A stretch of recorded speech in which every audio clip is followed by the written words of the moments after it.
Hello， 大家好，欢迎今天继续来跟我一起读全球通史。今天我们要讲的呢是印度的文明。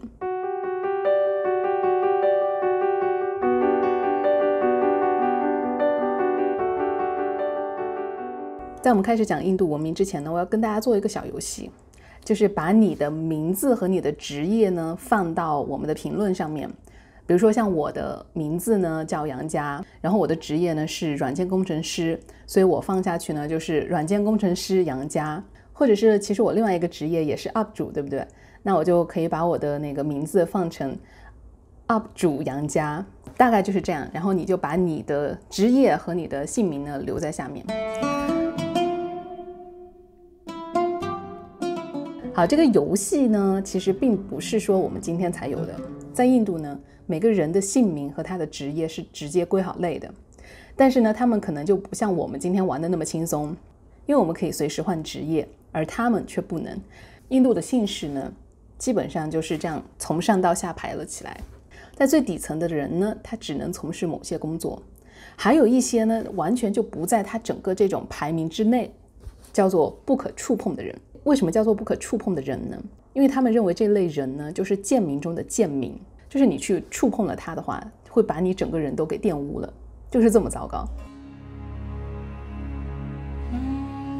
今天要跟大家讲的故事呢是一个真实的故事，而且这个故事呢在印度非常非常的普遍。故事的主角呢是一个作家，他的名字呢叫苏贾，他出生在印度，然后他从小在大概18个月左右的时候呢，他就大概知道了自己的身份非常的低贱，他就知道他不能去和上等人说话，他不能进入那些非常高级的一些大楼，他只能永远的住在贫民窟，而且他从事的职业呢和他的父母辈的职业差不多。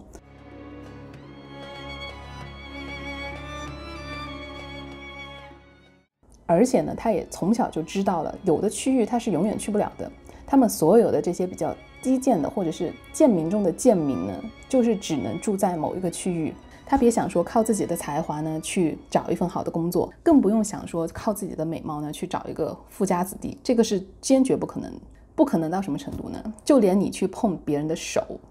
他们都会觉得你在玷污了他们，然后都是要被处罚的，就是这么糟糕。然后大概是在他27岁左右的时候呢，经过他自己非常非常的努力，加上也是有机缘的巧合，他有机会呢就来到了美国。来到美国以后，让他感到非常惊奇的就是大家对他非常的平等，大家可以去碰他，可以去拥抱他，可以去亲吻他。他当时才开始是觉得哇，你们不能来碰我的，因为我是很低贱的一个人。而且这种低贱呢不只是来源于他的这个性别，所有在印度被认为这种比较低贱的人呢，都是因为他们有一个非常非常根深蒂固的一个信仰，就是这种转世轮回的信仰。所以在很多印度人的心里面，他们的这种思想是，你今天的出身不好是因为你前世做了很多的坏事情，所以你的灵魂是脏的，所以我们不想跟你们在一起。然后她在美国呢找到了一个男朋友，然后有一次呢她就请她的男朋友来家里面吃饭，然后她就提前做好了一些饭，然后可能先尝了一下味道，然后她男朋友来的时候呢就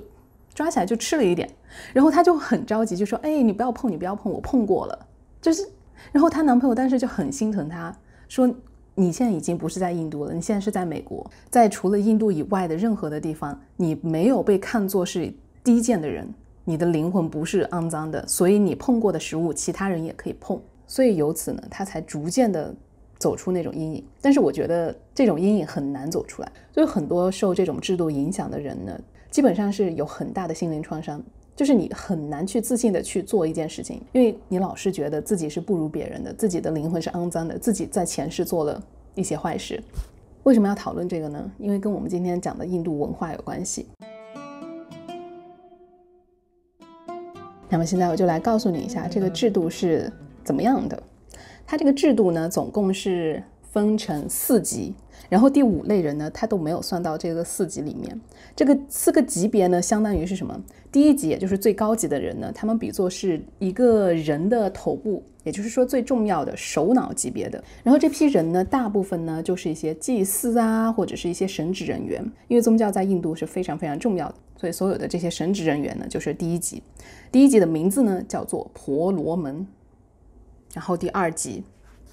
第二级呢就相当于是一些皇宫贵族，就是武士级别的，然后这类人呢掌握着国家的比较重要的一些经济的权利。如果说按照到今天来说呢，第二级呢应该就是一些那种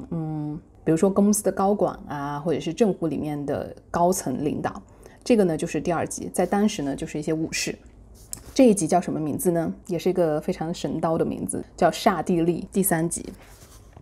第三级呢基本上是由农民组成的。在当时的印度呢，农民其实算是一个不错的一个职业，因为农业在当时是一个非常好的一个科技。第四级。第四级呢它其实是属于外族人，它基本上都不把它归类，基本上就是一些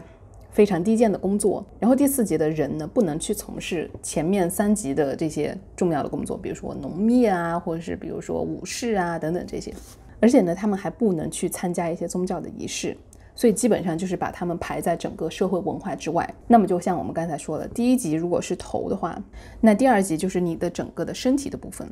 然后第三级呢就是你的腿的这个部分，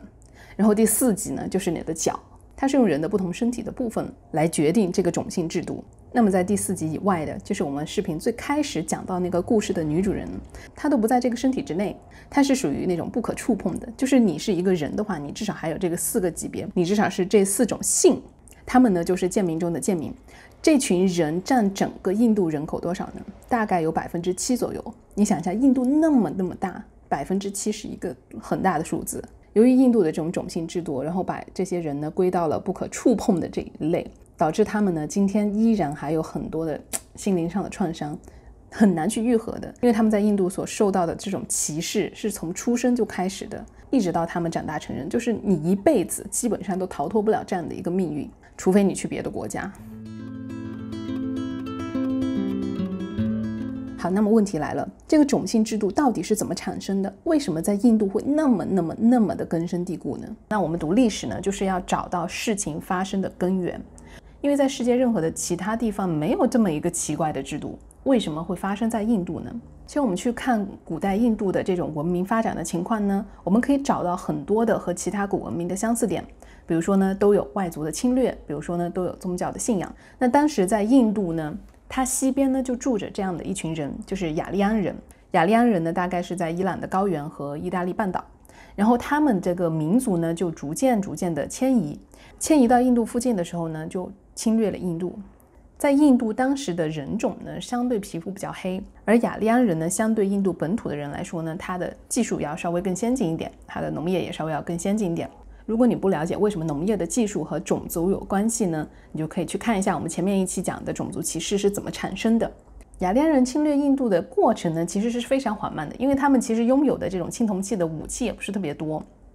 但是呢，相对印度人来说呢，他们确实是有一些更好的武器，所以这个整个过程呢是非常缓慢的。但这样的过程当中呢，他们也有自己的宗教信仰。最开始的这些宗教信仰呢，可能都是跟生存有关系，但是到后面呢，基本上就是跟农业有关系。雅利安人最早信仰的这些神呢，都是自然之神，然后到后面呢，他的农业发展的逐渐好了以后呢，他又转向信仰一些新的神。他信仰的3大神呢，我们可以这样来理解：第一个神呢是造物主，第二个神呢是一个保护神，第三个神呢是一个毁灭的神。那雅利安人把这样的一个文化带到印度呢，所以印度也会去相信他的这些宗教的信仰。而且雅利安人来到印度以后呢，由于我们之前提到过种族的优势是怎么产生的，大家一定要去看一下那集。由于雅利安人呢就觉得自己种族上有优势，所以他基本上来到这个土地上以后呢，他就把自己看作高人一等，而剩下在这块土地上的人呢，就相对的比较低贱一点。随着雅利安人带来的这种宗教信仰等等呢，传播到印度的各个地方，他们其中的一个信仰呢就是因果轮回。这个因果轮回呢，就基本上决定了某些种姓呢是高级的，某些种姓呢是低级的。好了，那么跟大家介绍完了以后呢，我就想问大家一个问题，就是这个轮回转世你是持有什么态度？因为其实我听说在英国啊，或者是很多包括中国也有很多的案例，就是有的小孩呢，他其实本身很小，他从来没有去过其他的地方，或者是学过其他的语言，但是他的记忆里面呢就会说那种语言，而且他记得谁是谁。然后他们真的去到那个地方去核实的时候呢，真的有他嘴里面说的这些人，而且呢在成长语言完全不同的情况下呢，他能够说出当地的语言。所以呢给我留言，你们觉得轮回转世这件事情是真的还是瞎掰的？好，下次见。